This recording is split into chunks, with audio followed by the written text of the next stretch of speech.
Kui rebase onu kilpkonna onu saba lahti laskis ja see põhja vajus, tulid mullid vee peale ning tegid. Rebase onu ei lausunud selle peale sõnagi. Aga kaldal istuv konnatädi kuulis ja karjus vastu. Nüüd panid kõik konnad kisama.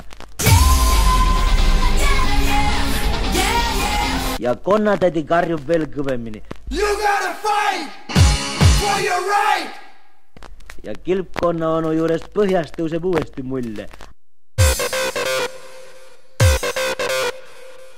Konnad lärmavad. Attention! Ja konnatädi karjub veel kõvemini. Alarma! Rebane on sootuks segi. Vaatab vette ja näeb, et vesi tõepoolest pole sügav, kuna teine rebane seal sees istub. Ta pingutab, et veel vaadata ning lendab mööda järsakut robinal vette.